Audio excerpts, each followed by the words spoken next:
രാത്രി, അങ്ങനെ ഒരുപാട് പ്രാധാന്യങ്ങളുള്ള ഈ റമദാനിൽ എന്തുകൊണ്ട് നബി സല്ലല്ലാഹു അലൈഹി വസല്ലമ തങ്ങളുടെ ജന്മമുണ്ടായില്ല? കാലങ്ങൾക്കും സമയങ്ങൾക്കും നബി സല്ലല്ലാഹു അലൈഹി വസല്ലമ തങ്ങളെ കൊണ്ട് ശ്രേഷ്ഠത ലഭിക്കുകയാണ് വേണ്ടത്. മുഹമ്മദ് എന്ന എൻ്റെ പേര് വെച്ചത് കൊണ്ട് തന്നെ എനിക്ക് പ്രവാചകരുമായി പ്രത്യേക ബന്ധമുണ്ട്. 6-ാം വയസ്സിലെത്തിയ കുഞ്ഞുമോനാണ്. ഇപ്പോൾ കാര്യങ്ങളൊക്കെ അത്യാവശ്യം മനസ്സിലാക്കാൻ സാധിക്കുമെന്ന് കണ്ടറിഞ്ഞ ആ മാതാവ് ഉപ്പയെ പരിചയപ്പെടുത്തി കൊടുക്കുകയാണ്. മോനെ കുൻ റജുല, നീ ഒരു പുരുഷനായി ധീരതയോടെ വളരണമെന്ന് പറഞ്ഞുകൊണ്ട് കുഞ്ഞിനെ ഒരുപാട് ഉമ്മ വെച്ചുകൊണ്ട് യാത്രയാക്കുകയാണ്. ഹിക്കിലോ മമിറ്റാടിയം വിക്കിലോ, അഥവാ മുഹമ്മദുർ റസൂലുള്ളാഹി സ്വല്ലല്ലാഹു അലൈഹി വസല്ലമ എന്ന അനുഗ്രഹീത ജന്മം മക്കയിൽ നടക്കുമെന്ന് പൂർവ്വവേദങ്ങളിൽ പലപ്പോഴും പ്രവചിച്ചത് കൊണ്ട് തന്നെ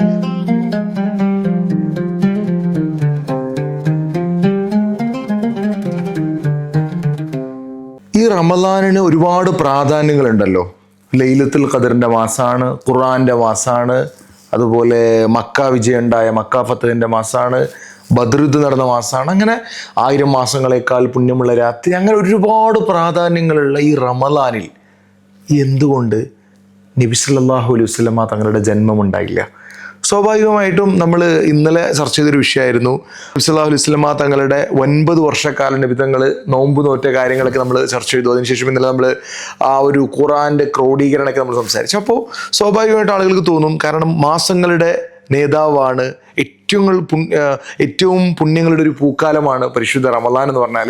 അപ്പോൾ ഇത്രയും പ്രാധാന്യമുള്ള ഈ ഒരു വിശുദ്ധ റമദാനിൽ എന്തുകൊണ്ട് നബി സല്ലല്ലാഹു അലൈഹി വസല്ലമ തങ്ങളുടെ ആ ഒരു ജന്മമുണ്ടായില്ല? എന്തുകൊണ്ട് റബീഉൽ അവ്വലിൽ നബി തങ്ങളുടെ ജന്മമുണ്ടായി? അപ്പോൾ അതിനൊരു മറുപടി കിട്ടിയാൽ വളരെ സന്തോഷമാവും. മാഷാ അല്ലാ, ഹാഫിള് സാബിത്ത് ഉദ്ധരിച്ച ഈ ചോദ്യം ഇതേ രീതിയിൽ തന്നെ പ്രമുഖ ചരിത്ര ഗ്രന്ഥം മാത്രമല്ല, നബി സല്ലല്ലാഹു അലൈഹി വസല്ലമ തങ്ങളുടെ സീറകളുടെ കൂട്ടത്തിൽ ഒരു മൗസുഅ എന്ന് പറഞ്ഞാൽ എൻസൈക്ലോപീഡിയ എന്ന് വിശേഷിപ്പിക്കാവുന്ന ഗ്രന്ഥമാണ് സുബുലുൽ ഹുദ വർ റഷാദ് ഫി സീറത്തി ഖൈറിൽ ഇബാദ്. ഹിജ്റ 942 ജീവിച്ച മഹാനായ മുഹമ്മദ് ഇബ്നു യൂസുഫ് അശ്ശാമി റളിയല്ലാഹു അൻഹു രചിച്ച ഈ ഗ്രന്ഥത്തിൻ്റെ 406-ാം പേജിൽ വളരെ വിശാലമായി ഈ വിഷയം സാബി ഉദ്ധരിച്ച ഇതേ ചോദ്യം അത് വളരെ കൃത്യമായി അടയാളപ്പെടുത്തിയിട്ടുണ്ട്. നമുക്ക് കാണാം. ഇതിന് 4 കാരണങ്ങളാണ് മഹാനവറുകൾ ഉദ്ധരിക്കുന്നത്. 1, കാലങ്ങൾക്കും സമയങ്ങൾക്കും നബി സല്ലല്ലാഹു അലൈഹി വസല്ലമ തങ്ങളെ കൊണ്ട് ശ്രേഷ്ഠത ലഭിക്കുകയാണ് വേണ്ടത്. കാലങ്ങൾക്കും സമയങ്ങൾക്കും അള്ളാഹുവിൻ്റെ പ്രവാചകരുടെ സാന്നിധ്യം കൊണ്ട് ശ്രേഷ്ഠത ലഭിക്കുകയാണ് വേണ്ടത്. മറിച്ച് കാലങ്ങൾ കൊണ്ട് നബി സല്ലല്ലാഹു അലൈഹി വസല്ലമ തങ്ങൾക്ക് ശ്രേഷ്ഠത ലഭിക്കുക അല്ല വേണ്ടത്. അഥവാ നബി സല്ലല്ലാഹു അലൈഹി വസല്ലമ തങ്ങൾക്ക് പ്രാധാന്യം ലഭിച്ചത് റമളാൻ കൊണ്ടാണ് എന്ന് ജനങ്ങൾ ഒരിക്കലും തെറ്റിദ്ധരിക്കാൻ പാടില്ല. ഈ ഒരു കാരണമാണ് ഒന്നാമതായി മഹാനവറുകൾ ഉദ്ധരിക്കുന്നത്. ഏതുപോലെ എന്ന് പറഞ്ഞാല് വിശുദ്ധ ഖുർആൻ ഇറങ്ങിയത് കൊണ്ടാണ് റമളാനിന് പ്രാധാന്യം ഉണ്ടായത്. അതെ. എന്നാൽ നബി സല്ലല്ലാഹു അലൈഹി വസല്ലമ തങ്ങൾക്ക് പ്രാധാന്യം ലഭിച്ചത് പരിശുദ്ധ റമളാൻ കൊണ്ടാണെന്ന് തെറ്റിദ്ധരിക്കാതിരിക്കാൻ വേണ്ടിയാണെന്ന് മഹാനവറുകൾ രേഖപ്പെടുത്തുന്നു. മറ്റൊന്ന്, അബ്ദുറഹ്മാൻ ഇബ്നു സഖലി റളിയല്ലാഹു അൻഹുവിനെ തൊട്ട് ഉദ്ധരിച്ചുകൊണ്ട് റബീഅ് മാസത്തെക്കുറിച്ചുള്ളൊരു ചർച്ച നടത്തുന്നുണ്ട്. റബീഅ് എന്ന പദത്തിന്റെ അർത്ഥം എന്താണ്? വസന്തകാലം. വസന്തത്തിന്റെ ഒരു പ്രത്യേകത മനുഷ്യന് സന്തോഷവും ആഹ്ലാദവും സമാധാനവും ലഭിക്കുന്ന ഒരു കാലഘട്ടമാണ് റബീഅ്. അതുകൊണ്ട് തന്നെ ഇതേ റബീഇൽ മഹാനായ പ്രവാചകർ സല്ലല്ലാഹു അലൈഹി വസല്ലമ തങ്ങളുടെ ജന്മം നടക്കണമെന്ന് അള്ളാഹു തീരുമാനിക്കുന്നു.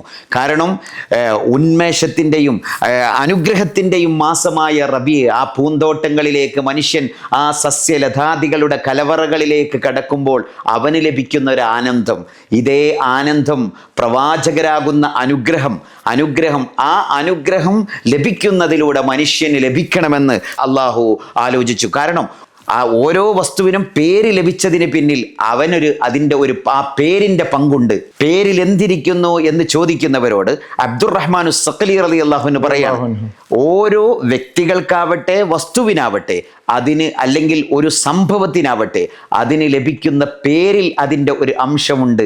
ആ പേരുമായി അപ്പോൾ സാബിത്ത് എന്ന് പേര് വെച്ചാൽ സാബിത്തും സവാത്തും തമ്മിൽ ബന്ധപ്പെട്ട് കിടക്കുന്നു.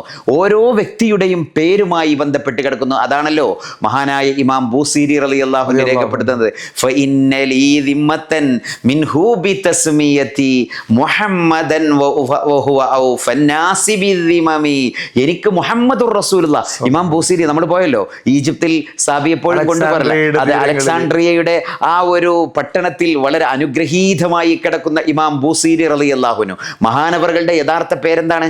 മുഹമ്മദ് എന്നാണ് പേര്. അപ്പം മഹാനവറുകൾ പറയാണ് ഫഇന്നലി ദിമ്മത്തൻ മിൻഹു ബിതസ്മിയതി, മുഹമ്മദ് എന്ന എൻ്റെ പേര് വെച്ചത് കൊണ്ട് തന്നെ എനിക്ക് പ്രവാചകരുമായി പ്രത്യേക ബന്ധമുണ്ട് എന്ന് സൂചിപ്പിച്ച പോലെ മഹാനായ അബ്ദുറഹ്മാൻ സഖ്ലി റളിയല്ലാഹു അൻഹു പറയാണ്, യഥാർത്ഥത്തിൽ റബി എന്ന പേരും ആ പേരുമായി ആ കാലം ബന്ധപ്പെട്ട് കിടക്കുന്നു. വസന്തകാലം, അതേ വസന്തകാലത്ത് തന്നെയാണ് മഹാനായ പ്രവാചകർ സല്ലല്ലാഹു അലൈഹി വസല്ലമ തങ്ങൾ ജനിച്ചതെങ്കിൽ ആ വസന്തകാലം എന്ന പേര് വെച്ചത് കൊണ്ട് തന്നെ ആ പേരും പ്രവാചകരുടെ ജീവിതവും ഒരു വസന്തമാണെന്ന് വരുത്തി തീർക്കുക എന്നത് അള്ളാഹുവിൻ്റെ ഒളിഞ്ഞിരിക്കുന്ന വലിയ ഒരു ഹിക്മത്താണെന്ന് മഹാനവറുകൾ നമ്മെ പഠിപ്പിക്കുന്നു. ഇനി മൂന്നാമത്തെ കാരണം അള്ളാഹു തന്നെ പരിശുദ്ധ ഖുർആനിൽ പറയാണ്, വമാ കാന അല്ലാഹു ലിയുഅദ്ദിബഹും വഅൻത ഫീഹിം ഔ കമാ ഖാല അല്ലാഹു അസ്സ വജൽ. അള്ളാഹു പറയാണ്, നബിയെ നിങ്ങൾ അവരിൽ ഉണ്ടായിരിക്കെ ഒരിക്കലും ആ മനുഷ്യകുലത്തിന് ഒരു ശിക്ഷയും ലഭിക്കില്ല എന്ന് മഹാനായ പ്രവാചകരോട് അള്ളാഹു തന്നെ പറഞ്ഞിട്ടുണ്ട്. അപ്പൊ പ്രവാചകർ അനുഗ്രഹീതനാണ്.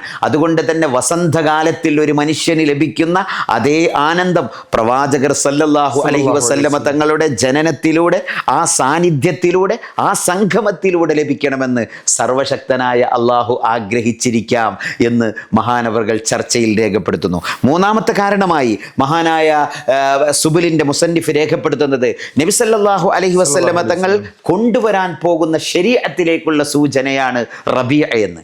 അഥവാ പ്രവാചകരുടെ ശരീഅത്ത് പോലും അത് റബീഅ ആണ്, അഥവാ ഒരു വസന്തകാലമാണ്. അതിൽ കൂടുതൽ ചൂടില്ല, അതിൽ കഠിനമായ തണുപ്പില്ല, അത് ശീതോഷ്ണമാണ്. അത് ഉഷ്ണവും അതുപോലെ തന്നെ തണുപ്പുമൊക്കെ ഒരുപോലെ സമമായ കാലഘട്ടമാണ് ഈ ശരീഅത്ത്. അഥവാ നമുക്കറിയാലോ, ഇപ്പോൾ ആമനർ റസൂലു എന്ന ആ പരിശുദ്ധമായ സൂക്തം നാം പാരായണം ചെയ്യുമ്പോൾ നാം എപ്പോഴും പറയാറുണ്ട്, വലാ തുഹമ്മിൽ അലൈന ഇസ്റൻ കമാ ഹമൽതഹു അലല്ലദീന മിൻ ഖബലിനാ. അല്ലാഹുവേ, ഞങ്ങൾക്ക് മുമ്പുള്ള ആളുകൾ കേൾപ്പിക്കപ്പെട്ട പോലെ കഠിനമായ ശരീഅത്ത് ഞങ്ങൾക്ക് നൽകല്ല. നജസായാൽ ശരീരത്തിൻ്റെ ഭാഗം കട്ടുകളയണമെന്ന നിയമമുണ്ടായിരുന്നു, അല്ലെങ്കിൽ വസ്ത്രത്തിലായാൽ വസ്ത്രത്തിൻ്റെ ഭാഗം ചെയ്ത് കളയണമെന്ന നിയമമുണ്ടായിരുന്നു. അല്ലല്ല, ശരീരത്തിൽ അതെ, വസ്ത്രത്തിലായാൽ അല്ലെങ്കിൽ നജസാകുന്ന ഭാഗം കട്ട് ചെയ്ത് കളയണമെന്ന നിയമമായിരുന്നു അവർക്കുണ്ടായിരുന്നു. എന്നതുപോലെ പല ഹിംലുകളും പല ഭാരങ്ങളും ഉണ്ടായ ശരീഅത്തുകളിൽ നിന്നൊക്കെ വ്യത്യസ്തമായി ഒരു വസന്തകാലം പോലുള്ള ഒരു ശരീഅത്ത് മറ്റൊരിടത്തും പറയുന്നുണ്ടല്ലോ, ലാ യുകല്ലിഫുല്ലാഹു നഫ്സൻ ഇല്ലാ വസ്അഹാ ലഹാ മാ കസബത് എന്ന് തുടങ്ങി താങ്ങാനാവാത്ത ബുദ്ധിമുട്ടുകൾ ഒരിക്കലും അല്ലാഹു അല്ല. അപ്പോൾ നബി സല്ലല്ലാഹു അലൈഹി വസല്ലമ തങ്ങളുടെ ശരീഅത്തിലേക്കുള്ള ആ ഒരു അല്ലാഹു തന്നെ പറയുന്നല്ലോ, ശിർഅത്തൻ വ മിൻഹാജ, എല്ലാവർക്കും വ്യത്യസ്ത രീതിയിലുള്ള ശരീഅത്തും ഒരേ അടിസ്ഥാനത്തിലുള്ള വ്യത്യസ്ത നിയമ സംഹിതകളും അള്ളാഹു സംവിധാനിച്ചു. എന്നാൽ പ്രവാചകർ സല്ലല്ലാഹു അലൈഹി വസല്ലമ തങ്ങൾ എന്ന അള്ളാഹുവിൻ്റെ ഹബീബാകുന്ന ആ കാരുണ്യത്തിൻ്റെ കേദാരം അവതരിക്കുമ്പോൾ അത് തീർച്ചയായും വസന്തകാലം പോലെ കൂടുതൽ രാത്രിക്ക് കൂടുതൽ നീളമുണ്ടാവാൻ പാടില്ല, അതുപോലെ പകലിന് കൂടുതൽ നീളമുണ്ടാവാൻ പാടില്ല. എല്ലാം സമമായി വരുന്ന കാലഘട്ടത്തിൽ തന്നെ ജനിച്ച പ്രവാചകന്റെ ശരീഅത്ത് പോലും, അതിലേക്കുള്ള സൂചന പോലും ഈ ജന്മത്തിൽ നൽകപ്പെട്ടു എന്ന് മഹാനവറുകൾ രേഖപ്പെടുത്തുന്നു. നാലാമതായി അദ്ദേഹം പറയുന്ന രസകരമായൊരു സംഭവമുണ്ട്. വൃക്ഷങ്ങൾ അള്ളാഹു പഠിച്ചത് ഏത് ദിവസമാണ്? തിങ്കളാഴ്ച ദിവസമാണ് അള്ളാഹു വൃക്ഷങ്ങളെ പടച്ചത്. മനുഷ്യന്റെ ചികിത്സകൾക്ക്, ആരോഗ്യം സംരക്ഷിക്കാൻ വേണ്ടി മനുഷ്യന് ചികിത്സ ലഭിക്കുന്നതിൽ ഏറ്റവും വലിയ അടിസ്ഥാനമായി വൃക്ഷങ്ങളാണ്. പച്ചമരുന്നുകളാവട്ടെ, പച്ചക്കറികളിലൂടെ ലഭിക്കുന്ന, അല്ലെങ്കിൽ വൃക്ഷങ്ങളുടെ വേരുകളിലൂടെ ലഭിക്കുന്ന, വൃക്ഷങ്ങളുടെ കാണ്ഡങ്ങളിലൂടെ ലഭിക്കുന്ന ആ ഊർജം, അതാണ് മനുഷ്യന്റെ ചികിത്സക്ക് ഏറ്റവും കൂടുതൽ ഉപയോഗിക്കുന്ന ധാതു. അതുപോലെ മനുഷ്യന്റെ ജീവിതോപാധിയായി അള്ളാഹു നിശ്ചയിച്ച കൃഷി സംവിധാനം, ഈ സംവിധാനമൊക്കെ തളിരിട്ട് നിൽക്കുന്നത് ഏത് കാലത്താണ്? വസന്തകാലത്താണ്, റബീഇന്റെ കാലത്താണ്. അപ്പൊ തിങ്കളാഴ്ച ദിവസം അള്ളാഹു വൃക്ഷങ്ങളെ പടച്ചെങ്കിൽ അതേ ദിവസം തന്നെ അള്ളാഹുവിന്റെ ഹബീബിനെ അള്ളാഹു ഈ ഭൂലോകത്തേക്ക് ജനിപ്പിച്ചു എന്ന് നമുക്ക് കാണാം. ആ പ്രവാചകരുടെ ജന്മത്തിന്റെ രംഗം കണ്ടാൽ തന്നെ നമുക്കതിനെക്കുറിച്ച് മനസ്സിലാക്കാൻ സാധിക്കും. ചുരുക്കത്തിൽ സാബി ചോദിച്ച പോലെ പരിശുദ്ധ റമളാനിലാണ് ഇപ്പോൾ നാം ഉള്ളത്. ഈ റമളാൻ മാസത്തിലാവാതെ, റമളാൻ എന്നത് ഇബാദത്തിന്റെ മാസമാണ്, ഗൗരവത്തോടെ ഇബാദത്ത് എടുക്കേണ്ട മാസമാണ്. ഇപ്പോൾ നമ്മൾ മുമ്പൊരിക്കൽ പറഞ്ഞിട്ടുണ്ട്, പരിശുദ്ധ ഖുർആൻ പാരായണം ചെയ്യുമ്പോൾ അല്ലെങ്കിൽ നിസ്കരിക്കുമ്പോൾ നാം അള്ളാഹുവിൻ്റെ മുമ്പിൽ ഗൗരവത്തോടെ നിൽക്കുകയാണെങ്കിൽ ഹബീബിനോട് മുനാജാത്ത് നടത്തുന്ന സന്ദർഭത്തിൽ പുഞ്ചിരിയോടെ, അപ്പോൾ മൗലിദിൻ്റെ സദസ്സിലൊക്കെ ഇരിക്കുമ്പോൾ പുഞ്ചിരിയോടെ ഇരിക്കണം. ആ സലാത്ത് ചെല്ലുമ്പോൾ, സലാമൊക്കെ ചെല്ലുമ്പോൾ ഹബീബ് സല്ലല്ലാഹു അലൈഹി വസല്ലം നേരിട്ട് വന്ന പോലെ നമ്മോട് സംവദിക്കുന്ന പോലെ, അവിടുത്തെ മദ്ഹ് പറയുന്ന സന്ദർഭത്തിൽ, അവിടത്തോട് സലാം പറയുന്ന സന്ദർഭത്തിൽ ആ ഒരു കാരുണ്യത്തിൻ്റെ, ആ ഒരു ലോലതയുടെ, ആ ഒരു നന്മയുടെ അടയാളം നമ്മൾ ഉണ്ടാകണം. അതുകൊണ്ടാണ് ഹബീബ് സല്ലല്ലാഹു അലൈഹി വസല്ലമ കൺകുളിർമയായി ജനിക്കപ്പെട്ട പ്രവാചകർ സല്ലല്ലാഹു അലൈഹി വസല്ലം റബീഇന്റെ സൗന്ദര്യം അവിടെ നിന്നുണ്ടാകണമെന്ന് അള്ളാഹു താല്പര്യപ്പെട്ടത് കൊണ്ട് തന്നെയാണ് സയ്യിദു ഷുഹൂറിലാവാതെ, അല്ലെങ്കിൽ ബറാഅത്ത് രാവിലാവാതെ, അല്ലെങ്കിൽ പുണ്യങ്ങളുടെ മറ്റേതെങ്കിലും റജബ് 27 പോലെ മറ്റൊരു രാത്രിക്കുമില്ലാത്ത ഒരു പ്രത്യേകത ആ രാത്രി കൊണ്ട് പ്രവാചകന് പ്രാധാന്യമില്ലാതെ, പ്രവാചകരുടെ ജന്മം കൊണ്ട് ആ ദിവസത്തിനും ആ കാലത്തിന് പോലും പുണ്യമുണ്ടാവണമെന്ന് അള്ളാഹു വിചാരിച്ച പോലെ വകദാലിക ജഅൽനാകും ഉമ്മതൻ വസതാ ലിതകൂനു ശുഹദാ അലന്നാസ്, അഥവാ ഒരു മധ്യമ സമൂഹമായി, അല്ലെങ്കിൽ ഒരു സമൂഹത്തിനിടയിൽ എല്ലാവർക്കും ഉത്തമമായ മധ്യവിഭാഗമായിട്ടാണ് അള്ളാഹു നിയോഗിച്ചത് എന്ന് പരിശുദ്ധ ഖുർആൻ പോലും സൂചിപ്പിച്ചിട്ടുണ്ട്. അതുകൊണ്ടാണ് റമളാനിലാവാതെ റബീഉ മാസത്തിൽ അള്ളാഹുവിൻ്റെ റസൂലിൻ്റെ ജന്മം നിശ്ചയിച്ചത് എന്ന് സുബിലിൻ്റെ 406 പേജ് തൊട്ടിട്ടുള്ള വിശാലമായ ചർച്ച, അത് നാം ഗുളിക രൂപത്തിലാണ് അവതരിപ്പിച്ചത്. അങ്ങനെ വ്യക്തമായി പറയുന്നുണ്ട്. അള്ളാഹു നന്മ പഠിക്കാനും നന്മ ഉൾക്കൊള്ളുവാനും തൗഫീഖ് പ്രദാനം ചെയ്യട്ടെ. ആമീൻ. നിബിതങ്ങളുടെ ജന്മസമയത്തുണ്ടായ അത്ഭുതങ്ങളെ പറ്റി സാധാരണ പറയാറുണ്ട്. ആ ഒരു സാവാ തടാകം വറ്റി വരണ്ടു, കിസ്ര കൈസർ കോട്ട തകർന്നു, പേർഷ്യയിലെ അഗ്നികുണ്ടാരങ്ങൾ കെട്ടിയമർന്നു, ബുസ്രയിലെ കോട്ടയിലേക്ക് വെളിച്ചം കണ്ടു, അതുപോലെ മക്കയിലെ ഖുറൈശികളുടെ ബിംബങ്ങൾ തലകുത്തി വീണു. അങ്ങനെ ഒരുപാട് അത്ഭുതങ്ങൾ പ്രവാചകന്റെ ജന്മത്തോടനുബന്ധിച്ച് നമ്മൾ പറയാറുണ്ട്. എന്നാൽ ആ ഒരു ജന്മത്തോടനുബന്ധിച്ച് ഒരുപാട് അനുഗ്രഹങ്ങൾ ഉണ്ടായിട്ടുണ്ടല്ലോ. അതെ അതെ അതെ. അതുപോലെ നബി തങ്ങളുടെ ആ ഒരു ജന്മരംഗം എങ്ങനെയായിരുന്നു? ഒരു ചരിത്രാടിസ്ഥാനത്തിൽ നബി സല്ലല്ലാഹു അലൈഹി വസല്ലം തങ്ങളുടെ ആ ഒരു ജന്മമുണ്ടായ ആ ഒരു ക്രിസ്താബ്ദം 571 നബി തങ്ങൾ റബീഉൽ അവ്വൽ 12 ആ ഒരു ജന്മമുണ്ടാവുന്നു. ആ ഒരു ജന്മസമയത്തുണ്ടായ അനുഗ്രഹങ്ങളും ആ ഒരു ജന്മസമയത്ത് ആരൊക്കെയാണ് ഉണ്ടായത്, അതൊക്കെ ഒന്ന് അറിഞ്ഞാൽ കൊള്ളാമെന്നുണ്ട്. തീർച്ചയായിട്ടും വളരെ പ്രസക്തമായൊരു ചോദ്യമാണ് കൂട്ടത്തിൽ ഹാഫിൽ സാബിത്ത് ആഡ് ചെയ്തത്. ഇവിടെ നമ്മൾ കൃത്യമായി മനസ്സിലാക്കേണ്ടത് AD 570 അല്ലെങ്കിൽ 71 ആ റബീഉൽ അവ്വലിൻ്റെ തിങ്കളാഴ്ച സുബ്ഹിയോടടുത്ത സമയം ആമിന റളിയല്ലാഹു അൻഹ പ്രസവത്തോടിങ്ങനെ അഭിമുഖീകരിച്ചു കൊണ്ടിരിക്കുന്ന ആ പ്രസവരംഗം പോലും അവിടെ മഹാല് വന്നില്ല എന്ന് കാണാം. അഥവാ പ്രസവ വേദന പോലും അതുപോലും ഒരു അനുഗ്രഹത്തിൻ്റെ സൂചകമാണ്. പ്രസവ വേദന അനുഭവപ്പെടാതെ ആ പ്രസവവുമായി ഇങ്ങനെ അടുത്തുകൊണ്ടിരിക്കുന്ന സന്ദർഭത്തിൽ ആ വീട്ടിൽ 5 സ്ത്രീകൾ മാത്രമാണ് ഉണ്ടായിരുന്നത്. ഒരു പുരുഷ സാന്നിധ്യം പോലും, അതിൽ പോലും പല അനുഗ്രഹങ്ങളുടെ കലവറകളും ഒളിഞ്ഞിരിക്കുന്നു എന്ന് കാണാം. ഒരു പുരുഷ സാന്നിധ്യവും അവിടെയില്ല. 5 സ്ത്രീകൾ മാത്രമാണ് ആ സിഖാഖുൽ മൗലിദിൽ, അഥവാ ഷഅബ് അബീ താലിബിൻ്റെ മലയുടെ താഴ്വാരത്തുള്ള ആ ഒരു ബൈത്തുൽ മൗലിദിൽ, ദാറുബിന് യൂസുഫ് എന്ന പേരിൽ പിൽക്കാലത്ത് അറിയപ്പെട്ട ഇപ്പോഴത്തെ മക്കയിലെ ലൈബ്രറി സ്ഥിതി ചെയ്യുന്ന ബൈത്തുൽ മൗലിദിൽ അന്നുണ്ടായിരുന്നത്. ആ ഒരു മെഴുകുതിരി വട്ടത്തിൻ്റെ തിരുനാളത്തിൽ മഹദി ആമിന റളിയല്ലാഹു അൻഹ പല പല അത്ഭുതങ്ങളും കാണുകയാണ്. മാലാഖമാരോട് സംഗമിക്കുന്നു, മലക്കുകളുടെ സാന്നിധ്യം അവിടെ ഉണ്ടാകുന്നു, അനുഗ്രഹങ്ങളുടെ ഒരുപാട് റഹ്മത്തിൻ്റെ മലക്കുകൾ മുഴുവനും മർഹബ പാടാൻ വേണ്ടി അവിടെ കാത്തിരിക്കുകയാണ്. ഈ അത്ഭുതങ്ങൾ ഇങ്ങനെ നടന്നുകൊണ്ടിരിക്കെ അവിടെ ആദ്യമായി റസൂലുള്ളാഹി സ്വല്ലല്ലാഹു അലൈഹി വസല്ലമ തങ്ങളെ കയ്യിലേക്ക് എടുക്കുന്നത് നമ്മളെപ്പോഴും പറയാറുണ്ട്. ആദ്യമായി അതെ അബ്ദുറഹ്മാൻ ഇബ്നു ഔഫ് റളിയല്ലാഹു അൻഹുവിൻ്റെ മാതാവ് കൂടിയായ അഷ്ഫാ റളിയല്ലാഹു അൻഹയാണ് മഹാനായ പ്രവാചകർ സ്വല്ലല്ലാഹു അലൈഹി വസല്ലമ തങ്ങളുടെ തിരുജന്മം അഥവാ ഖാബിലത്തു റസൂലുള്ളാഹി സ്വല്ലല്ലാഹു അലൈഹി വസല്ലമ തങ്ങളുടെ ആമിന ബീവിയുടെ പേറ്റിച്ചിയായി വർക്ക് ചെയ്യുന്നത് ഷിഫ റളിയല്ലാഹു അൻഹയാണ്. തൊടാനുള്ള ഭാഗ്യം. അങ്ങനെ ആദ്യമായി ഷിഫാ ബീവി റളിയല്ലാഹു അൻഹ കയ്യിലെന്തിയ ശേഷം അവിടെ നിന്ന് നേരെ കൈമാറുന്നത്, അവിടെ 5 സ്ത്രീകളാണുള്ളത്. അത് നമ്മൾ പ്രത്യേകിച്ച് മനസ്സിലാക്കണം. പ്രസവം എടുക്കും 5 ആളുകൾ. അപ്പോൾ സ്വാഭാവികമായിട്ടും നമുക്ക് ആർക്കെങ്കിലും പ്രസവ വേദന അനുഭവപ്പെടുമ്പോൾ അയൽപക്കത്തെ സ്ത്രീകൾ വരും, കുടുംബക്കാർ വരും, ജ്യേഷ്ഠത്തിമാർ വരും, വലിയുമ്മമാരും വരും. ഇത് സ്വാഭാവികമാണല്ലോ. അങ്ങനെ ഫാത്തിമ ബിൻതു അംർ അഥവാ അബ്ദുൽ മുത്തലിബിന്റെ ഉമ്മ അഥവാ ആമിന റളിയല്ലാഹു അൻഹയുടെ അമ്മായി ഉമ്മ അടക്കം പലരും ആ ഭാഗത്തുണ്ട്. പക്ഷേ അന്നവിടെ ഉണ്ടായത് 5 സ്ത്രീകളാണ്. അതിൽപ്പെട്ട ഒന്നാമത് മഹദി ഷിഫാ റളിയല്ലാഹു അൻഹ, രണ്ടാമത് ഉമ്മു ഐമൻ ബീവി റളിയല്ലാഹു അൻഹ. നേരത്തെ റസൂലുള്ളാഹി സ്വല്ലല്ലാഹു അലൈഹി വസല്ലമക്ക് പിതാവിന്റെ അനന്തരമായി ലഭിച്ച അടിമ സ്ത്രീയാണ് ഉമ്മു ഐമൻ. ബറക്ക എന്ന പേരിൽ അറിയപ്പെട്ട ഐമൻ എന്ന കളിക്കൂട്ടുകാരന്റെ ഉമ്മ കൂടിയായ ഉമ്മു ഐമൻ. നേരത്തെ ആമിന റളിയല്ലാഹു അൻഹയുടെ വഫാത്തിനെ കുറിച്ച് പറയുമ്പോൾ നമ്മൾ പറയുന്നുണ്ട്, അബവായിൽ ഇങ്ങനെ തലവെച്ചുകൊണ്ട് അവസാനം ഒറ്റക്കാക്കി ആ കുട്ടിയെ യാത്രയാക്കി, മോനെ ഞാൻ പോവുകയാണ്, കുൻ റജുല, നീ ഒരു പുരുഷനായി വളരണമെന്ന ഉപദേശം കൊടുത്തുകൊണ്ട് ആമിന ബീവി കയ്യിൽ തലോടിക്കൊണ്ട് 6 വയസ്സായ കുഞ്ഞിനെ യാത്രയാക്കുമ്പോൾ കൂടെ ഉണ്ടാകാൻ ഭാഗ്യം സിദ്ധിച്ച മഹദിയാണ് ആര്? ബറക്ക ബീവി എന്ന ഉമ്മു ഐമൻ റളിയല്ലാഹു അൻഹ. ആ ഉമ്മു ഐമനാണ് അവിടെ ഉണ്ടായ രണ്ടാമത്തെ സ്ത്രീ. അബ്ദുള്ള എന്ന റസൂലുള്ളാഹി സ്വല്ലല്ലാഹു അലൈഹി വസല്ലമ തങ്ങളുടെ പിതാവ് വഫാത്തായ സന്ദർഭത്തിൽ ഹബീബിന് ലഭിച്ച അനന്തരാവകാശമായി ലഭിച്ച ഉമ്മു ഐമൻ ബീവി. ഇക്കാര്യം ഹബീബ് സല്ലല്ലാഹു അലൈഹി വസല്ലമ തങ്ങൾ ആമിന ബീവി റളിയല്ലാഹു അൻഹ എന്ന ആ മാതാവ് 6-ാം വയസ്സിൽ ഇഹലോകവാസം വെടിയുന്ന സന്ദർഭത്തിൽ പ്രത്യേകമായി വസിയ്യത്തിൽ ചേർക്കുന്നുണ്ട്.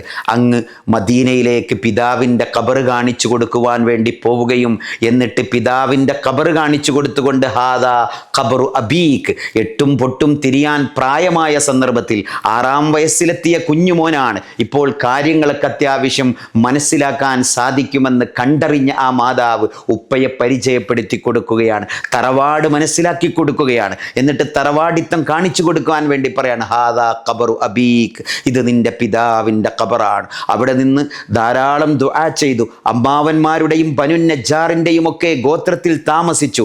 അനീസ എന്ന കളിക്കൂട്ടുകാരിയുമായി ഒത്ത് പട്ടം പറത്തി പ്രാവുകളോടുകൂടെ കിന്നാരം പറഞ്ഞ് കളിച്ചു.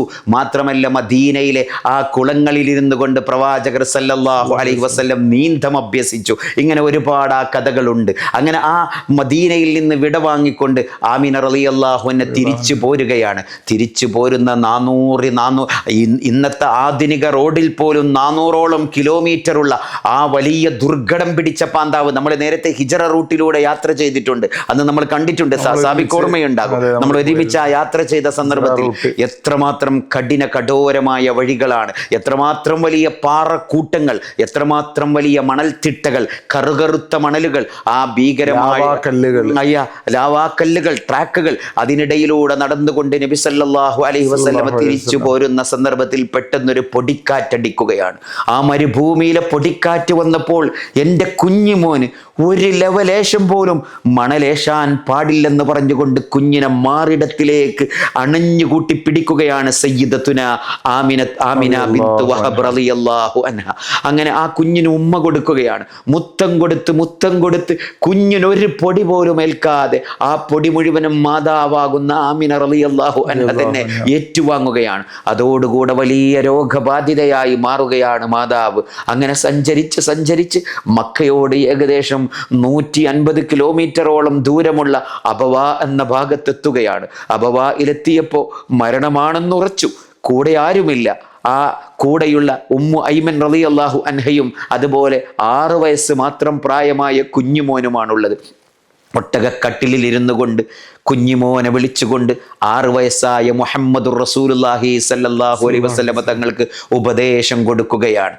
ഇൻ കാനത് റുയായ ഇൻ സദ്ദഖത് റുയായ, ഞാനന്ന് കണ്ട സ്വപ്നങ്ങൾ, ആ സ്വപ്നങ്ങൾ സത്യമാണെങ്കിൽ ഫഅൻത തുബ്അസു അലാ ദീനി അബ്രഹാമി പാന്താവിൽ, അബ്രഹാമിൻ്റെ പാന്താവിൽ, ഇബ്രാഹിം നബി അലൈഹിസ്സലാമിൻ്റെ മതത്തിൽ നീ നിയോഗിക്കപ്പെടും.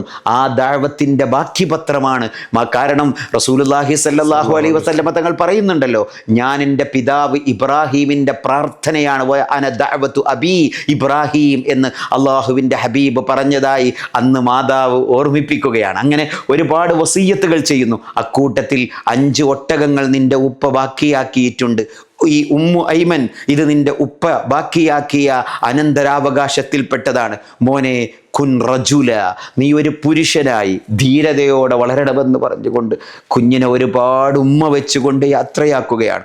അങ്ങനെ അവിടെ നിന്ന് ഇഹലോകവാസം, നേരത്തെ നമ്മളൊരു വീഡിയോയിൽ ഇതൊക്കെ അവതരിപ്പിച്ചിട്ടുണ്ട്. ആമിന റളിയല്ലാഹു അൻഹയുടെ വഫാത്തിനെ കുറിച്ച് നാം ആ രംഗം വളരെ വിശദമായി പരാമർശിച്ചിട്ടുണ്ട്. ഏതായാലും ആ മരണ സന്ദർഭത്തിൽ അതൊരു വല്ലാത്ത കഥയാണ്. ഇൻഷാ അല്ലാഹ് നമുക്ക് അങ്ങോട്ടൊക്കെ പിന്നെ കടക്കാം. ഏതായാലും ആ ജനന സമയം നമ്മൾ പറഞ്ഞു വന്നത്, ജനന സമയം അബവായിൽ റസൂലുള്ളാഹി സ്വല്ലല്ലാഹു അലൈഹി വസല്ലമ, പിന്നീട് ഉമ്മു ഐമൻ ബീവി റളിയല്ലാഹു അൻഹയുടെ കൂടെ പ്രാദേശികവാസികളിൽ ചിലർ വന്നുകൊണ്ട് കുഴി കുഴിച്ച് അവിടെ ഖബറടക്കം ചെയ്യുന്ന സന്ദർഭത്തിൽ ഹബീബിന്റെ കണ്ണുകളിൽ നിന്ന് കണ്ണുനീര് വരികയാണ്. മാത്രമല്ല ആദ്യ സന്ദർഭത്തിൽ ഇതൊരു മരണമാണെന്നോ അല്ലെങ്കിൽ ഇഹലോകവാസം വെടിയുന്ന രംഗമാണെന്നോ ഓർക്കാൻ പോലും പ്രവാചകർ ആദ്യം ഇഷ്ടപ്പെട്ടില്ല. പിന്നീട് ആ യാഥാർത്ഥ്യം ഉൾക്കൊള്ളുകയാണ്. അങ്ങനെ ഖബറിലേക്ക് വെക്കുന്ന സന്ദർഭത്തിൽ ഹബീബിന്റെ കണ്ണിൽ നിന്ന് ധാരധാരയായി കണ്ണീരൊഴുകുന്നുണ്ട്. പിന്നീട് പ്രവാചകത്വത്തിന്റെ ശേഷം പോലും പ്രവാചകർ പലപ്പോഴും ഉമ്മയുടെ ഖബറിന്റെ അടുക്കൽ വന്ന് സിയാറത്ത് ചെയ്യാറുണ്ടായിരുന്നു. എത്രത്തോളം ഹബീബ് സല്ലല്ലാഹു അലൈഹി വസല്ലമ നടത്തിയ ആദ്യ യുദ്ധം അത് ഗസ്വത്തു അബവ ആണ്. അഥവാ അബവയിൽ വെച്ച് നടന്ന, അഥവാ ബദർ യുദ്ധത്തിന് മുമ്പ് 9 ചെറു സംഘട്ടനങ്ങൾ നടന്നിട്ടുണ്ട്. ആ സംഘട്ടനത്തിൽ നാം നേരത്തെ ബദറിനെ കുറിച്ച് പരാമർശിച്ചപ്പോൾ ഇക്കാര്യം പറഞ്ഞിട്ടുണ്ട്. ആ സംഘട്ടനത്തിന്റെ കൂട്ടത്തിൽ ഏറ്റവും ആദ്യമായി ഹബീബ് നേരിട്ട് പങ്കെടുത്ത യുദ്ധമാണ് അബവയിൽ നടന്ന യുദ്ധം. അപ്പോൾ പോലും ഉമ്മയുടെ ഖബറിന്റെ അടുക്കൽ ചെന്നുകൊണ്ട് സമ്മതം വാങ്ങിയിട്ടുണ്ട് ഹബീബ് മുസ്തഫ സല്ലല്ലാഹു അലൈഹി വസല്ലമ തങ്ങൾ. ഏതായാലും ആ മാതാവ് അന്ന് വസിയ്യത്ത് ചെയ്ത മഹൽ വ്യക്തിത്വമാണ് ഉമ്മു ഐമൻ. അപ്പൊ നാം പറഞ്ഞു വരുന്നത്, ആ ബൈത്തുൽ മൗലിദിൽ റസൂലുള്ളാഹി സല്ലല്ലാഹു അലൈഹി വസല്ലമ തങ്ങളുടെ തിരുജന്മം നടക്കുന്ന സന്ദർഭത്തിൽ 5 സ്ത്രീകളുടെ സാന്നിധ്യമാണ് അവിടെ ഉണ്ടായിരുന്നത്.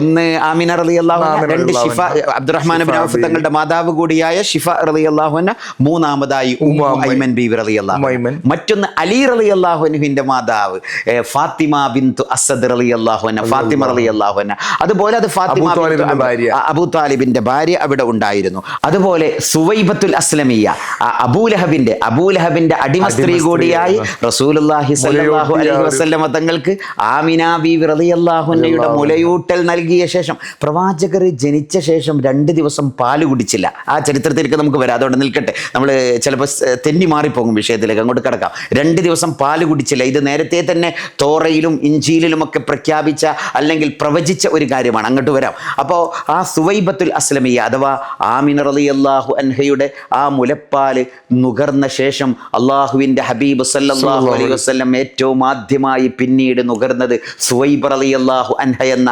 അബൂലഹബിന്റെ മൗലയായ അടിമ സ്ത്രീ കൂടിയായ ആ സ്ത്രീയുടെ മുലപ്പാലായിരുന്നു. അതാണ് നബി സല്ലല്ലാഹു അലൈഹി വസല്ലം കുടിച്ചത്. ഇങ്ങനെ 5 പേരാണ്. ഇതിൽ ഫാത്തിമ ബിൻതു അസദാണെന്നും ഫാത്തിമ ബിൻതു അബ്ദുള്ള എന്ന രീതിയിൽ 2 അഭിപ്രായവുമുണ്ട്.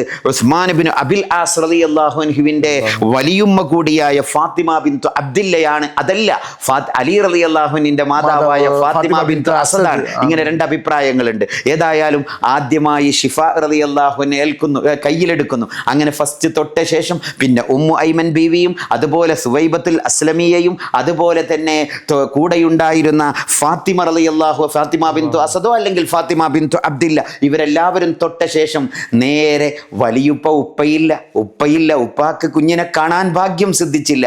നേരത്തെ കുഞ്ഞിന് 2 മാസം ഗർഭമായ സന്ദർഭത്തിൽ അങ്ങകലെ യസ്രിബിൽ നേരത്തെ നാം സംസാരിച്ച പോലെ അവിടെ മറവിട്ട് കിടക്കുകയാണ് പിതാവ്. അപ്പോൾ പിതാവിൻ്റെ സ്ഥാനത്ത് പിന്നെ കർമ്മങ്ങൾ ചെയ്യേണ്ടതാരാണ്?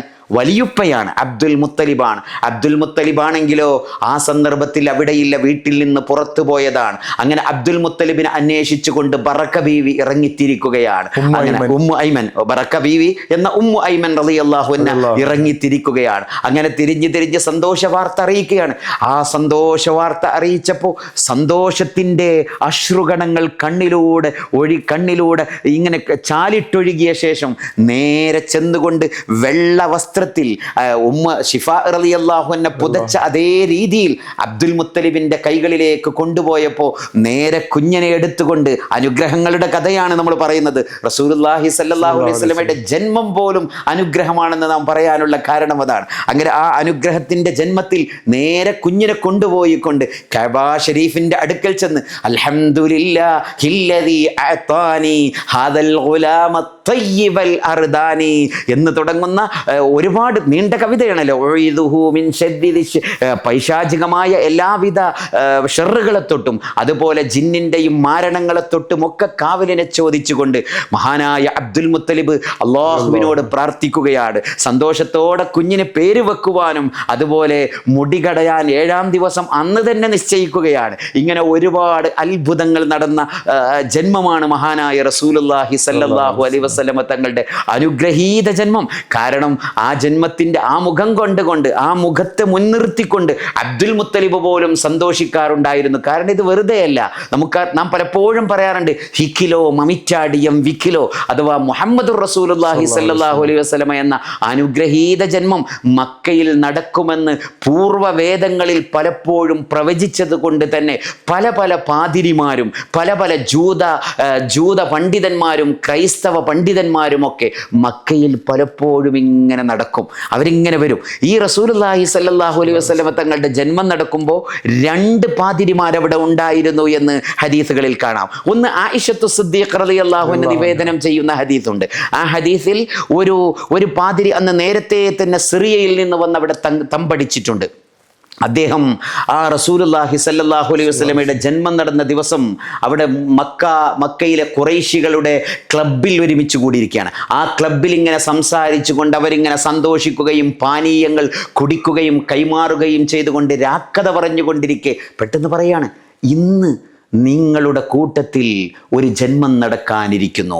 ഖത്തല അനജ്മു അഹ്മദ്, അഹ്മദിന്റെ നക്ഷത്രം ആകാശത്ത് പ്രത്യക്ഷപ്പെട്ടിരിക്കുന്നു. ഇന്നാ തിരുജന്മം നടക്കാൻ സാധ്യതയുണ്ട്. നിങ്ങൾക്കാർക്കെങ്കിലും അറിയുമോ അങ്ങനെ ഒരു ജന്മം നിങ്ങളുടെ ഈ ബക്ക എന്ന ഫാറാൻ മലയുടെ താഴ്വാരത്ത് നടന്നതായി വല്ല അറിവും നിങ്ങൾക്കുണ്ടോ എന്ന് ചോദിക്കുന്നു. ഈ ചോദ്യം കേട്ടപ്പോൾ അവിടെ ഒരുമിച്ച് കൂടിയ ഓരോ ഖുറൈശി പ്രമുഖരും പറയുന്നു, അങ്ങനെ ഒരു തിരുജന്മം നടന്നതായി ഞങ്ങൾക്ക് യാതൊരു ബോധവുമില്ല, ഏതായാലും അന്വേഷിക്കാം. അപ്പോൾ പറഞ്ഞു, ആ കുട്ടിക്ക് 3 തെളിവുകളുണ്ട്. ഒന്ന്, ആ കുട്ടിയുടെ 2 ഭാഗത്തും ഷഅറാത്തും മുതവാത്തിറാത്ത്, കുതിരയുടെ രോമം പോലെ, കുതിരയുടെ പിരടിയിൽ കാണുന്ന രോമം പോലെ പൊന്തി നിൽക്കുന്ന 2 ഭാഗത്തും പൊന്തി നിൽക്കുന്ന രോമങ്ങൾ ഉണ്ടാകും. ഒന്നാമത്തെ അടയാളം അനുഗ്രഹത്തിന്റെ കാഴ്ച. കുതിരയും അനുഗ്രഹവും നമുക്ക് അങ്ങോട്ട് കിടക്കാം. നാം മുമ്പ് കസാക്കിസ്ഥാനിൽ പോയപ്പോൾ പറഞ്ഞു, ലോകത്താദ്യമായി കുതിര സവാരിക്ക് യോഗ്യമാണെന്ന് പഠിച്ചത് അത് കസാക്കിസ്ഥാന്റെ പുൽമേടുകളിൽ വെച്ചാണെന്ന് നാം മുമ്പ് പരാമർശിച്ചിട്ടുണ്ട്. അതുപോലെ ആ ഒരു അനുഗ്രഹം ഈ ഒരു ജൂതൻ പറഞ്ഞു കൊടുക്കുകയാണ്. രണ്ടാമത്തെ കാര്യം ആയിഷ റളിയല്ലാഹു അൻഹയുടെ ഹദീസാണിത്. 2ാമത്തെ കാര്യം പറയുന്നു, ആ കുട്ടി 2 ദിവസം പാല് കുടിക്കില്ല, മുലപ്പാല് കുടിക്കില്ല, ഒന്നും കുടിക്കില്ല. കാരണം അവിടെ മാലാഖമാരുടെ സാന്നിധ്യമുണ്ട്. അള്ളാഹുവിൻ്റെ ഭക്ഷണം ആ കുട്ടിക്ക് കൊടുക്കണം മുലപ്പാല് ലഭിക്കുന്നതിൻ്റെ മുമ്പ്. ഇത് അള്ളാഹുവിൻ്റെ നിശ്ചയമാണ്. ഇന്നലെ നാം പറഞ്ഞല്ലോ, അദ്ദബനി റബ്ബി, എന്നെ അദബ് പഠിപ്പിച്ചതാരാണ്? എന്നെ തർബിയത്ത് പഠിപ്പിച്ചതാരാണ്? എൻ്റെ റബ്ബാണ്.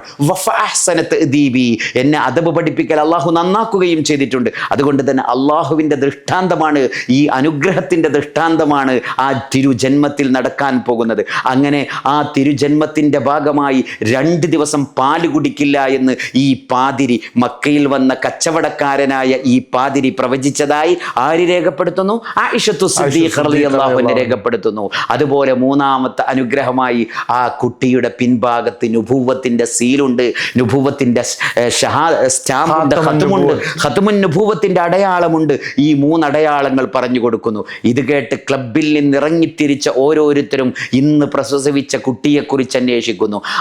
അവർ കേൾക്കുന്നു, അനാഥ ബാലൻ പിറന്നിട്ടുണ്ട്, അബ്ദുൽ മുത്തലിബിന്റെ കുട്ടി പിറന്നിട്ടുണ്ട്, അബ്ദുൽ മുത്തലിബിന്റെ ആ മരിച്ച മകനില്ലേ, അങ്ങെങ്ങോ ഒരു കച്ചവട യാത്രയിൽ മരിച്ചുപോയ അബ്ദുള്ളയുടെ അനാഥനായ ഒരു ബാലൻ ഇവിടെ ജനിച്ചിട്ടുണ്ട് എന്നല്ലാതെ മറ്റൊരു ജന്മവും സംഭവവും നടന്നതായി ഞങ്ങൾക്കറിയില്ല.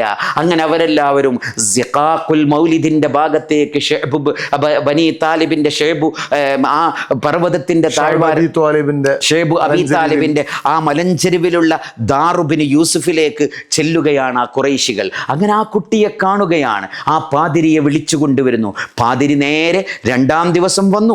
അങ്ങനെ ദിവസം വന്ന് കുഞ്ഞിനെ തിരിച്ചറിയാൻ വേണ്ടി, കാണിച്ചു കൊടുക്കാൻ വേണ്ടി വന്നപ്പോൾ ഇത്രമാത്രം കാണാൻ മാത്രം ഈ കുട്ടിക്ക് എന്താണെന്ന് ചോദിക്കുന്നു. മാത്രമല്ല ആ കുട്ടിയെ കണ്ടപാടെ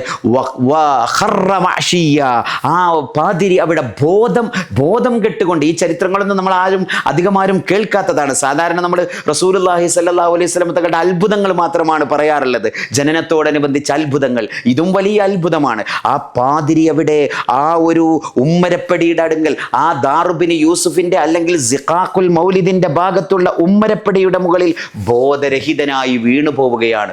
ഒരുപാട് നേരം വൈലക് മാലക് വൈലക് മാലക്. കൂടെയുള്ള ഖുറൈശികൾ ചോദിക്കുകയാണ്, അല്ല പാതിരി, അല്ല കച്ചവടക്കാരനായ പാതിരി, നിനക്ക് എന്ത് സംഭവിച്ചു? വൈലക്, നിനക്ക് നാശമേ നാശം. മാലക്, നിനക്കെന്താണ് സംഭവിച്ചത് എന്ന് ചോദിക്കുന്നു. ബോധം തെളിഞ്ഞ അദ്ദേഹം പറയുന്നു, അറബികളെ, നിങ്ങളെ ഇവൻ കീഴ്പ്പെടുത്തും, ജൂതന്മാരെ, നിങ്ങളുടെ പ്രതാപം അവസാനിച്ചു പോയി എന്ന് തിരിച്ച് ഇദ്ദേഹം വിളിച്ചു പറയുകയാണ്. ഇങ്ങനെ ഒരുപാട് അത്ഭുതങ്ങൾ. അതേപോലെ തന്നെ മർറുൽ ലഹ്റാനിൽ സിറിയയിൽ നിന്ന് വന്ന മറ്റൊരു ജൂതനുണ്ടായിരുന്നു. അദ്ദേഹം ഈ ജന്മത്തോടെ, മർറുൽ ലഹ്റാൻ എന്ന് പറഞ്ഞാൽ മക്കയിലെ, നമുക്കറിയാം, നാം പലപ്പോഴും യാത്ര ചെയ്യുകയും കാണുകയും ചെയ്ത സ്ഥലമാണ്. മക്കയിലെ ആ മഹാനായ റസൂലുള്ളാഹി സ്വല്ലല്ലാഹു അലൈഹി വസല്ലമ തങ്ങൾ പലപ്പോഴും കഅബ ഷരീഫിലേക്ക് തിരിച്ച് യാത്ര ചെയ്ത സ്ഥലമാണ് മർറുൽ ലഹ്റാൻ. ആ ജുഫാനിൻ്റെ അടുത്ത്, അല്ലെങ്കിൽ ഇന്നത്തെ സഫാ മർവയുടെ ഭാഗത്തേക്ക് മക്കയിലൂടെ പ്രവേശിച്ചാൽ ഗസയുടെ ഭാഗങ്ങളിലൂടെ, ഗേറ്റുകളിലൂടെ പ്രവേശിക്കുമ്പോൾ കാണുന്ന ആ മർറുൽ ലഹ്റാന്റെ ഭാഗത്ത് മറ്റൊരു പാതിരി ഉണ്ടായിരുന്നു. ഐസ് അല്ലെങ്കിൽ ഐസ് എന്ന് പേരുള്ള ഒരു പാതിരി. ഐസ് മക്കക്കാരോട് മുഴുവനും ചോദിക്കും, നിങ്ങളുടെ കൂട്ടത്തിൽ വല്ല ജന്മവും നടന്നിട്ടുണ്ടോ? അങ്ങനെ മുഹമ്മദുർ റസൂലുള്ള എന്ന അനുഗ്രഹത്തിന്റെ കേദാരം ജനിച്ച അന്നേ ദിവസം അബ്ദുൽ മുത്തലിബ് ഐസിന്റെ അടുക്കലേക്ക് ചെല്ലുകയാണ്. കുഞ്ഞിനെ കയ്യിലെടുത്തു. അങ്ങനെ സന്തോഷ വാർത്തകൾ, ആ അഖീഖത്തിനെ കുറിച്ച് ആലോചിച്ചു, മുഹമ്മദ് എന്ന് പേര് വെക്കാൻ ആലോചിച്ചു, തീരുമാനിച്ചു. ഖദ് റഗിബ്ത അൻ അസ്മാഇ ആബായിക്, നിന്റെ പിതാവിന്റെ പേരുകളും പിതാക്കന്മാരുടെ പേരുകളിൽ നിന്നൊക്കെ മാറി ചിന്തിച്ചുകൊണ്ട് പുതിയ ഒരു പേരിലേക്ക് അബ്ദുൽ മുത്തലിബ് അങ്ങ് കടന്നല്ലോ എന്ന് കൂടെയുള്ള കൂട്ടാളികൾ ആരോപിച്ചെങ്കിലും മുഹമ്മദുർ റസൂലുള്ളാഹ്ക്ക് അങ്ങനെ തന്നെ പേര് വെക്കണമെന്ന് നേരത്തെ സിറിയൻ യാത്രയിൽ തീരുമാനമെടുത്തയാളാണ് ആര്?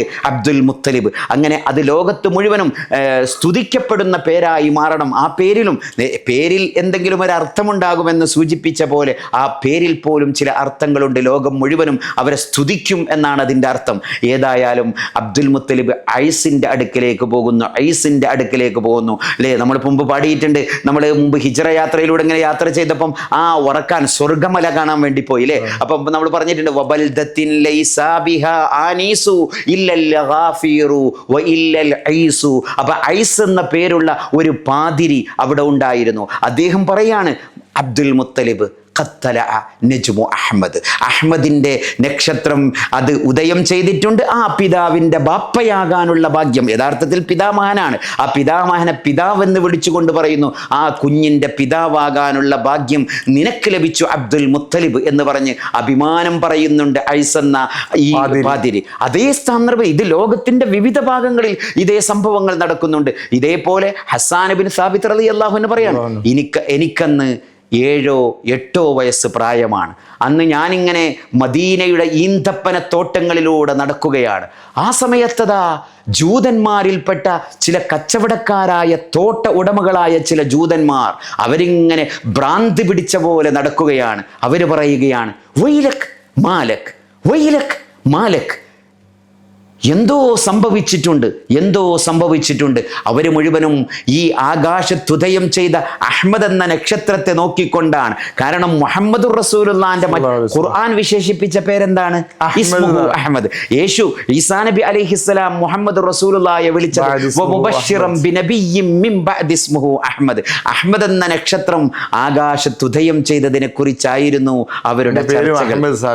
അതെ, മാഷാ അല്ലാഹ്, ബറക്കല്ലാഹു ലക യാ സാബിത്. അപ്പോൾ മുഹമ്മദ് പോലെ തന്നെ എനിക്കൊന്ന് ഈ അറബ് നാട്ടിലേക്ക് പോയി കഴിഞ്ഞാൽ ഈജിപ്തില്, സിറിയയില്, അല്ലെങ്കിൽ ഈ അറബ് നാട്ടിലൊക്കെ ഏറ്റവും കൂടുതൽ അഹമ്മദ് എന്നുള്ള പേരുണ്ട്. അതെ, അവർക്ക് ഭയങ്കര സന്തോഷമാണ്. അഹമ്മദ് മാഷാ അല്ലാ. നമ്മുടെ നാട്ടിൽ മുഹമ്മദാണ്. അഹമ്മദ് റസൂലുള്ളാഹിന്റെ വളരെ ഏതായാലും അഹമ്മദ് എന്ന നക്ഷത്രം ഉദയം ചെയ്തതിനെ കുറിച്ച് ഹസ്സാൻ ബിൻ സാബിത്ത് പിൽക്കാലത്ത് പറയാണ്, എനിക്ക് 7 വയസ്സുള്ള സന്ദർഭത്തിലാണ് ഈ രംഗങ്ങളൊക്കെ നടക്കുന്നത്. ഇങ്ങനെ ലോകം മുഴുവനും വാഴ്ത്തപ്പെട്ട പ്രവാചകനായി മുഹമ്മദ് റസൂലുള്ളാഹ് ഇതേപോലെ സിറിയയിലും പാലസ്തീന്റെ ഭാഗങ്ങളിലും ബൈത്തുൽ-ലഹ്മിലും ഇതര ഭാഗങ്ങളിലുമൊക്കെ ഇത്തരം അത്ഭുതങ്ങൾ നടന്നിട്ടുണ്ട്. അതുകൊണ്ടാണ് നാം നേരത്തെ പറഞ്ഞത് മുഹമ്മദുർ റസൂലുള്ളാഹി സ്വല്ലല്ലാഹു അലൈഹി വസല്ലമ തങ്ങളെന്ന വസന്തകാലം ജനിച്ചത്. വസന്തകാലത്ത് ജനിച്ച ആ വസന്തത്തിന്റെ കേദാരം അത് അനുഗ്രഹങ്ങളുടെ കേദാരമായിരുന്നു, പൂക്കാലമായിരുന്നു. അള്ളാഹു ആ ഹബീബിന്റെ ഷഫാഅത്ത് ലഭിക്കുന്നവരുടെ കൂട്ടത്തിൽ നമ്മെ ഉൾപ്പെടുത്തട്ടെ. ഏതായാലും മാഷാ അല്ലാ, എല്ലാവരും കേൾക്കാൻ ആഗ്രഹിച്ച സംഭവമായിരുന്നു ഇതിൽ നമ്മൾ പരാമർശിച്ചത്. മാഷാ അല്ലാ, ഇനി നമുക്ക് റസൂലുള്ളാഹിന്റെ ആ ഒരു ചരിത്രങ്ങൾ, ഷമായിൽ, നമ്മൾ എന്താ പറയുക, ഈ ഒരു സീറത്ത് നബവിയിൽ ഒരുപാട് കാര്യങ്ങൾ ആളുകൾക്ക് ഇഷ്ടമുള്ള ഒരുപാട് നിബിധങ്ങളുടെ ചരിത്രം എന്ന് പറഞ്ഞാൽ എല്ലാവർക്കും ഭയങ്കര ഇഷ്ടമാണ്. അത് എന്ത് പറഞ്ഞാലും, അത് എത്ര പറഞ്ഞാലും, അത് പറഞ്ഞാലും ആളുകൾ നമ്മളിന് എത്ര മണിക്കൂറുകൾ സംസാരിച്ചാലും കേട്ടിരിക്കും.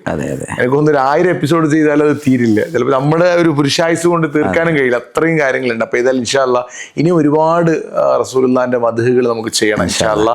എന്തായാലും സമയം ഉണ്ടാകുമ്പോൾ നമുക്ക് അതിനെപ്പറ്റി കൂടുതൽ നമുക്കൊരു ഈ വിഷയത്തിൽ തന്നെ ഒരു സീരീസ് തന്നെ ചെയ്യാം ഇൻഷാ അല്ലാ. ഏതായാലും ഇൻഷാ അല്ലാ നാളെ അടുത്തൊരു വിഷയവുമായിട്ട് നമുക്ക് വീണ്ടും കാണാം ഇൻഷാ അല്ലാ. ഏതായാലും നിങ്ങൾ ആദ്യമായിട്ടാണ് നമ്മുടെ ചാനൽ കാണുന്നുണ്ടെങ്കിൽ ചാനൽ സബ്സ്ക്രൈബ് ചെയ്യുക. നിങ്ങളുടെ ഫാമിലി ഫ്രണ്ട്സിലേക്കും ഗ്രൂപ്പിലേക്കും വാട്സപ്പിലേക്കും മാക്സിമം ഷെയർ ചെയ്ത് കൊടുക്കുക. ഈ വീഡിയോക്ക് ലൈക്ക് അടിക്കുക. കാരണം നിങ്ങൾ ചെയ്യുന്ന സപ്പോർട്ടാണ് നമുക്ക് ഇനിയും വീഡിയോകൾ ചെയ്യാനുള്ള ഇന്ധനം. അപ്പോൾ നിങ്ങൾ നല്ല നല്ല കമൻറ്റുകൾ നിങ്ങൾ അറിയിക്കുക. മാത്രമല്ല മലയാളത്തിൽ സാധാരണഗതിയിൽ നബി സല്ലല്ലാഹു അലൈഹി വസല്ലമയുടെ ജന്മത്തെ കൊണ്ട് കൂടെ ആരൊക്കെ ഉണ്ടായിരുന്നു, അല്ലെങ്കിൽ ഇത്തരം കാര്യങ്ങൾ കൂടുതൽ പരാമർശിച്ചതായിട്ട് ഞാൻ എവിടെയും കണ്ടിട്ടില്ല ആരും അങ്ങനെ. സാധാരണഗതിയിൽ അത്ഭുതങ്ങളും ആ ജന്മമൊക്കെ പറയാറുണ്ട്. പക്ഷെ ആ തിരുജന്മത്തിൻ്റെ കൂടെ നടന്ന ഇത്തരം സംഭവങ്ങൾ നമ്മൾ സുബുല് പോലുള്ള ഗ്രന്ഥങ്ങൾ അടിസ്ഥാനപ്പെടുത്തി വളരെ റെഫർ ചെയ്തുകൊണ്ടുള്ള ഒരു പരാമർശമാണ് നടത്തിയത്. അള്ളാഹു അനുഗ്രഹിക്കട്ടെ. നമ്മള് തീർച്ചയായിട്ടും പഠിച്ച് എന്താ പറയാ കിതാബുകൾ അടിസ്ഥാനമാക്കിയിട്ടാണ് കേട്ടോ ഈ ഓരോ പറയുന്ന കാര്യങ്ങളും നമുക്ക് തോന്നിയ പോലെ പറയല്ല, എല്ലാം അത്ര വിശദമായിട്ട് ആധികാരികമായിട്ട് ഉസ്താദ് പഠിച്ചിട്ടാണ് ഈ വിഷയങ്ങൾ അവതരിപ്പിക്കാറുള്ളത്. ഏതായാലും ഇൻഷാ അല്ലാഹ് ഉസ്താദ് അടുത്ത വീഡിയോയിൽ കാണാം. അസ്സലാമു അലൈക്കും.